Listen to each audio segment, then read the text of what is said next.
Təsəvvür edin ki, səhər oyanırsınız və sadəcə çaydanı ocağa qoyursunuz. Su qaynayır, buxar qalxır və siz, yəni düşünürsünüz ki, gündəlik adi bir vərdişinizi yerinə yetirirsiniz. Hə, hər kəsin hər səhər etdiyi ən sadə işlərdən biridir bu. Düzdür. Bəs sizə desəm ki, o suyun qaynaması, o ocaqdan gələn istilik əslində milyardlarla il əvvəl baş vermiş böyük partlayışın kosmik bir əks sədasıdır. Çox iddialı səslənir. Elədir. Və siz o bir fincan isti çayı içərkən, yəni fərqində olmadan kainatın ən təməl yaradılış prinsipləri ilə, necə deyərlər, birbaşa təmasda olursunuz. Bəli, bugünkü dərin təhlilimizin mövzusu məhz budur. Sizi bugünkü dərin səyahətimizdə salamlayıram. Bugün əlimizdə çox qeyri-adi, yəni fərqli bir mənbə var. Bu, mətn adlanan və V ilə F adlı iki simvolik şəxsiyyətin dialoqundan ibarət fəlsəfi bir sənətdir. Və çox maraqlı dialoqdur. Mütləq. Və bugün bizim missiyamız bu mətnin köməyi ilə o fizika dərsliklərindən bildiyimiz quru, isti və soyuq anlayışlarının necə dərin, yəni kainatın var olma səbəbini izah edən bir fəlsəfəyə çevrildiyini kəşf etməkdir. Bilirsiniz, bu mənbənin ən maraqlı tərəfi odur ki, fizika qanunları ilə fəlsəfə arasındakı o sərhədi, yəni o görünməz xətti çox ustalıqla silir. Biz adətən termodinamika qanunlarına, enerjiyə sadəcə mexaniki proseslər kimi baxırıq. Aha, quru rəqəmlər və düsturlar kimi. Tamamilə. Amma bu dialoqda V və F bizə təklif edir ki, biz bunlara təbiətin alətləri kimi deyil, yaradılışın nizamı, hətta kosmik bir niyyət kimi baxaq. Mətn həm elmi faktları təkzib etmir, həm də onlara tamamilə yeni, yəni mənəvi bir dərinlik qazandırır. Gəlin elə bunu xırdalayaq, yəni ən sadə, gözlə görünən nümunələrdən başlayaq. Çünki mənbə özü də birbaşa praktik həyatdan nümunələr gətirir. Bəli, sənaye və məişət misalları var orada. Düzdür. Məsələn, sənayedəki neft ayırmaz zavodları və evimizdəki qidaların saxlanması. Mətndə qeyd olunur ki, neftdən benzin almaq üçün, yəni o cracking prosesində mütləq istilik sərf olunmalıdır. İstilik olmadan hər hansı bir məhsul əldə etmək, yaratmaq qeyri-mümkündür. Aha, çünki reaksiya getmir. Bəli. Amma digər tərəfdən hər hansı bir yeyinti məhsulunun xarab olmaması, olduğu kimi qalması üçün bizə nə lazımdır? Soyuq temperatur. Düzdür, məişətdə soyuducudan istifadə olunur. Baxın, burada mənbə məsələni qaldırır kosmik bir miqyasa və böyük yaradanın adından belə bir ifadə işlədir. Sitat gətirirəm, cəm kainatlar soyuqdur. Yəni, mən düz anlayasam, mətn deyir ki, soyuqluq kainatın ilkin standart halıdır, elə deyilmi? Bəli, tam olaraq elədir. Fiziki olaraq da, yəni ulduzlar arası boşluq mütləq sıfıra çox yaxın bir dərəcədədir. Mətnin fəlsəfəsi isə bu faktı belə yozur. Soyuq qoruya bilir, ancaq yarada bilməz, məmulat əldə edə bilməz. Çünki heç nə dəyişmir. Tamamilə. Molekulyar səviyyədə baxsaq, soyuqluq əslində istiliyin olmaması, yəni hərəkətin yavaşlaması və ya dayanmasıdır. Hərəkət yoxdursa, təbii olaraq dəyişiklik də yoxdur. Heç nə xarab olmur, çürümür, amma yeni bir şeyə də çevrilmir. Sadəcə dondurur. Bəli, dondurur və mövcud olanı mühafizə edir, qoruyucu bir anbardır. Gəlin bunu biraz açaq. Deməli, mənim ağlıma dərhal belə bir analogiya gəlir. Kainatın özü nəhəng və qaranlıq bir soyuducudur və onun tək işi içindəki hər şeyi əbədi olaraq olduğu kimi saxlamaqdır. Aha, çox gözəl bənzətmədir. Amma əgər biz, yəni nəsə bişirmək, ingrediyentləri qarışdırıb yeni bir şey yaratmaq istəyiriksə, soyuducunun qapısını açıb sadəcə gözləyə bilmərik. Əlbəttə, gözləməklə heç nə yaranmır. Bizə mütləq soba lazımdır, yəni isti. Yaratmaq üçün o dondurucu nizamı bilərəkdən pozmalı, sistemə enerji verməliyik. Sizin o bayaq dediyiniz neftin crackingi məsələsində də eyni məntiq işləyir də, düzdür? Bəli, eyni mexanizmdir.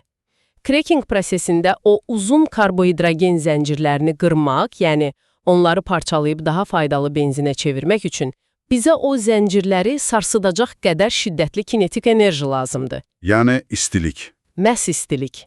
Mənbənin irəli sürdüyü ən əsas fikir də budur ki, İstilik özlüyündə bir fəallıqdır, hərəkətdir, bir növ qığılcımdır. Yaradılış isə daim transformasiya tələb edir. Köhnə formanı söküb yenisini qurmalısan.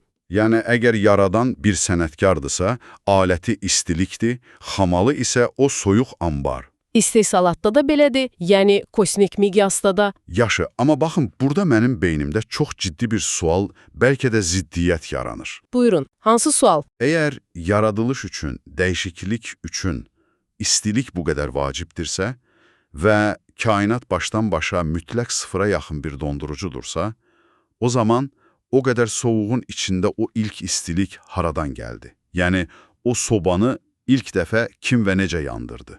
Bax, məhz bu sual bizi mətndəki ən kritik nöqtəyə, yəni mənbənin böyük partlayış konseptinə, o Big Bang-i necə izah etdiyinə gətirib çıxarır. Aha. Elm adamları böyük partlayışı bütün maddənin və enerjinin tək bir nöqtədən şiddətlə genişlənməsi kimi təsvir edirlər. Dialoq bunu təsdiqləyir, lakin ona bir məqsəd yükləyir. Necə yəni məqsəd? Mənbədə qeyd olunur ki, partlayış nəticəsində böyük istilik yarandı və bu ilkin istilikdən xalki zərrələr adlandırılan elementlər öz funksional formasını və rəngini aldı. Dayanın. Bu xaki zərrələr, yəni tam olaraq nədir? Dialoqda səhv etmirəmsə, istilik termonları deyə bir ifadə də var idi. Bəli, var. Bu fizikanın bildiyimiz elementar zərrəcikləridir, yoxsa sadəcə fəlsəfi bir termindir? Bu, əslində mətnin fəlsəfi təxəyyülü ilə elmi konseptlərin bir sintezidir. İstilik termonları dedikdə, yəqin ki, o partlayış anında yaranan ilk enerji paketləri, bəlkə də müasir fizikanın fotonlar adlandırdığı ilkin hərəkət vahidləri nəzərdə tutulur. Anladım. Mətn demək istəyir ki, o ilk istilik xaos deyildi. Onun içindəki o xaotik zərrələr, yəni gələcək kainatın, planetlərin necə formalaşacağının nizamını özündə daşıyırdı. Burada ən maraqlı, məni ən çox heyrətləndirən məqam mətndəki o incə fərqləndirmədir. Biz, yəni partlayış sözünü eşidəndə ağlımıza ancaq dağıntı gəlir. Məsələn, atom bombası. Hə, ən bariz nümunəsi. Atom bombası partlayanda inanılmaz istilik ayrılır və hər şeyi külə çevirir. Lakin mənbə atom bombasının istiliyi ilə böyük partlayışın istiliyini qəti şəkildə ayırır. Bəli, bu çox vacib fərqdir. O deyir ki, bombanın istiliyi məhv etmək üçündür, lakin böyük partlayış anında ayrılan istilik fərqlidir. O qorxutmaq, yox etmək üçün deyil, sırf yaratmaq üçündür. Və mətn bunu çox qəribə amma isti bir ifadə ilə mehribançılıq payı adlandırır. Bəli, füsunkar bir yanaşmadır, mehribançılıq payı və rahatçılıq payı.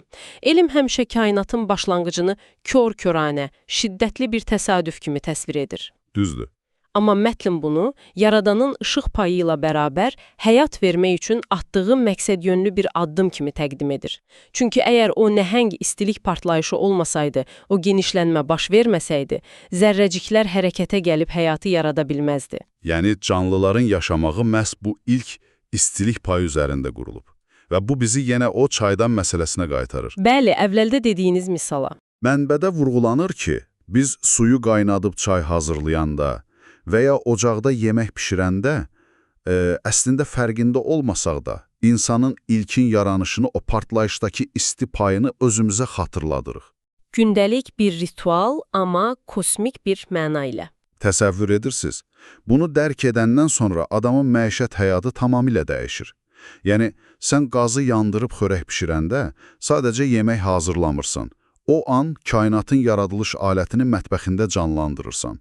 Hiss etdiyin o istilik milyardlarla il əvvəl o qaranlığı yaran kosmik mehribançılıq payının eynisidir. Bəli, sadəcə ev miqyasındadır. Bu əslində hər şeyin bir-birinə bağlı olduğunu, makrokosmosla mikrokosmosun eyni qanunlarla işlədiyini göstərir. Lakin mənbə bununla da kifayətlənmir. Başqa nə izah edir? Bu kosmik istiliyin sadəcə partlayış anında qalıb bitmədiyini, bugün, yəni hal-hazırda bizim planetin içində fiziki olaraq necə təcəssüm tapdığını da izah edir. Və elə burada mənbə jeologiya ilə fəlsəfəni ilə birləşdirir ki, insan heyrətə düşür. Siz yəqin ki, o neft yataqları ilə bağlı olan hissəni nəzərdə tutursunuz. Məhz onu. Baxın, mən o hissəni oxuyanda inana bilmədim. Yəni, mənim üçün, hamımız üçün neft sadəcə maşınlara tökdüyümüz yanacaqdır. Dinozavrların, bitkilərin qalıqları. Aha, standart təhsilimiz bizə bunu öyrədir. Amma dialoqda V və F nefti o yanacaq çərçivəsindən çıxarır və ona kosmik bir vəzifə verir. Onlar deyir ki, neft yerin altında isti holdadır və o minlərlə dərəcə isti olan yerin mərkəzi nüvəsi ilə üstündə gəzdiyimiz soyuq qabıq arasında yerləşir. Bəli, bir növ ortada qat kimi. Və onun funksiyası izolyasiyadır. Bu, doğrudan da mətndəki ən cəsarətli iddialardan biridir. Elmi olaraq baxsaq, mərkəzdə dəhşətli istilik var, səthdə isə nisbi soyuqluq. Əgər o nüvədəki bütün istilik birbaşa səthə vursaydı, planet yaşanmaz bir cəhənnəmə dönərdi. Aha, yer qabığı çatlayardı. Tamamilə.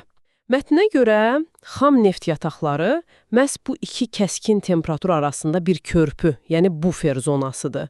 Mayələrin istilik tutumu yüksək olur, onlar mərkəzdən gələn o dağıdıcı istiliyi udur və onu yayaraq təcrid etmək vəzifəsini daşıyır. Bax, məsələ əsl burada mənim üçün biraz qəlizləşir. Yəni, dürüst olun, mən buna biraz şübhə ilə yanaşıram. Niyə? Hansı hissəsinə? Neft necə izolyasiya ola bilər? Axı neft yanıcıdır, partlayıcıdır. Yəni, dəhşətli dərəcədə isti olan bir nüvənin ətrafında belə yanıcı bir mayenin olması əslində böyük bir təhlükə deyilmi? Niyə o sadəcə partlamır? Əla sualdır. Burada elə fizikanın qanunları fəlsəfənin köməyinə çatır. Bir şeyin yanması üçün tək istilik və yanacaq kifayət etmir axı. Aha, oksigen lazımdır. Məhz. Yerin o cür dərinliklərində o təzyiqli laylarda oksigen yoxdur. Oksigen olmadığı üçün neft yanmır. Sadəcə istiliyi özündə saxlayan termal bir yorğan kimi, sızdırmaz qat kimi işləyir. Aha, indi başa düşdüm. Mənbənin buradakı fəlsəfəsi odur ki, neftin əmələ gəlməsi üçün nüvənin o yaradıcı istiliyinə ehtiyac var, amma onun milyonlarla il qorunması üçün yer qabığının soyuqluğu tələb olunur. Yəni, yenə qayıtdıq eyni düstura. İsti yaradır, soyuq qoruyur. Və neft bu iki kosmik qüvvənin tam ortasındakı vasitəçidir. Amma mənbənin o nüvə haqqında işlətdiyi başqa bir cümlə də var ki, bunun üstündən sadəcə keçə bilmərik. Hansı cümləni deyirsiniz? Mətndə yerin mərkəzindəki o qaynar nüvə sadəcə jeoloji bir mərkəz adlandırılmır. O, böyük yaradanın işıq payının məskəni adlandırılır. Sizcə nüvənin işıq payının məskəni olması, yəni fəlsəfi olaraq nə anlama gəlir? Bu o deməkdir ki, planetimiz sadəcə ölü bir daş parçası deyil. Yerin daxilindəki o istilik, o böyük partlayışdan qalan ilk istiliyin mehribançılıq payının kiçik bir hissəsidir ki, mərkəzə həbs olunub. Aha. O nüvə, maqnit sahəsinin yaranması, atmosferin qorunması üçün mühərrikdir. O olmasa, yer də Mars kimi soyuq və ölü planetə çevrilərdi. Mətn o maqmanı əslində həyatı mümkün edən mənəvi bir enerji mərkəzi kimi təqdim edir. Enerji. Bəli, dialoqda V və F məhz bu istiliyi daha geniş müstəviyə çıxarıb ona bir ad qoyurlar – enerji. Hətta çox sadə misal çəkirlər.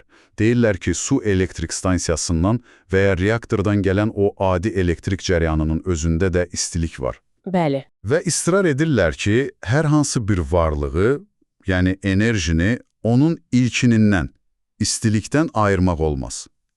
Onlar vəhdətdədirlər. Elm də bunu tam təsdiqləyir. Cəryan naqildən keçəndə, bilirsiniz, elektronların hərəkəti müqavimətlə qarşılaşır. Və bu da enerjinin istiliyə çevrilməsi ilə nəticələnir.